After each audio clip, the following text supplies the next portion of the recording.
Hi everyone.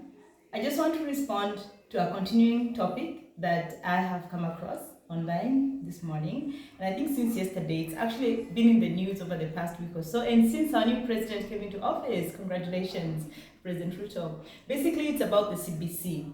And a lot of people, parents like myself, have a feeling that CBC should be scrapped. And I've just seen a comment online saying that we need to do away with CBC, we need to go back to 844, get back to teaching children music, art and crafts, and so on and so forth. And I thought I should just share my 2 cents about that. Why did I think this? It's because I'm a teacher. I'm a trained teacher and I work in education programs, so I kind of have a little bit of a deeper understanding about CBC and what's been happening in our classrooms. I did hear someone comment recently that there has been no CBC taught in our classrooms. That's probably true, it's probably not true, still depending on how you have come to understand CBC.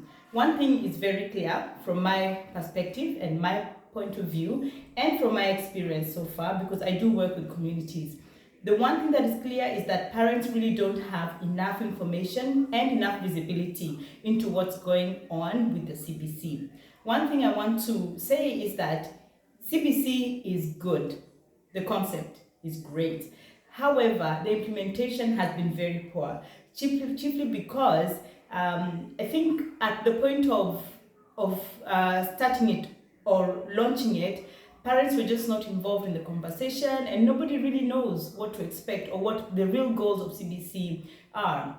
Basically, I'm saying CBC is good because of the end game. At the end of the entire process, which is 12 to 14 years of a child's experience in the classroom, we're actually supposed to come out with people or a generation who can think. The whole purpose of the CBC or competency-based curriculum is not about what it has been made out to be, about resources, about parents being told to go and collect items they don't know anything about. It's not about buying expensive tools to use in the classroom. Nor is it about just giving teachers more work and so on and so forth. It's really about helping children become better thinkers.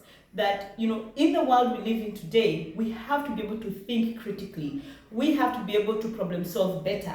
The difference between someone who can problem solve and someone who cannot is probably, if I think of a quick example, what you see in traffic on a daily basis. Someone bumps you or you bump into someone, and instead of having a conversation and a negotiation, it ends up to be a name-calling, abusive kind of incident where someone might even get hurt because of a minor occurrence, which really could have been resolved through a conversation.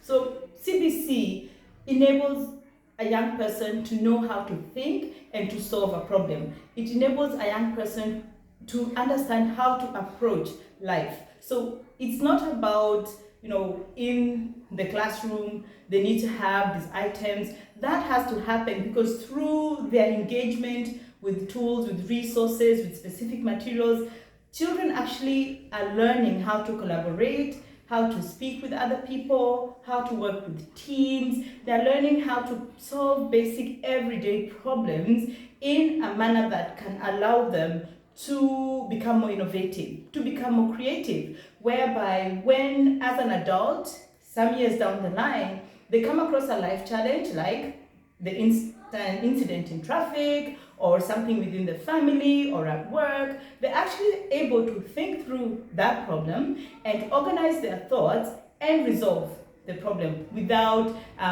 getting into fist fights or name calling or some other destructive way of resolving issues. This is where the world is at. That now, for us to actually solve real world problems, we do need technology.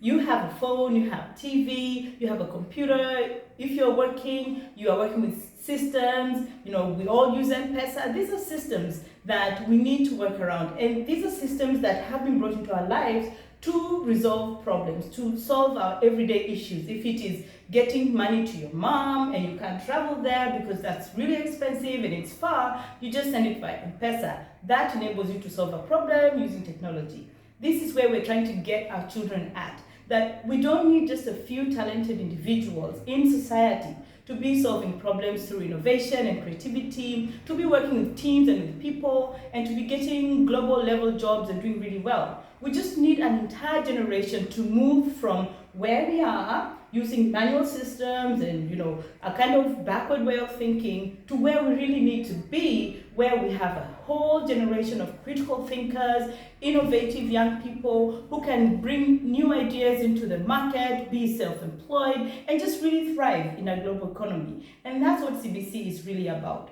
So that if people understood that, which I think they really don't, it would be something that is more valuable. Like, people would just really appreciate it a lot more and think about how do we integrate it into our education system instead of how do we just scrape it and get rid of it. So I think there is just an information gap with CBC that needs to be dealt with. But that's my perspective. I'm interested to know what is your perspective, or what are you thinking about when we talk about CBC.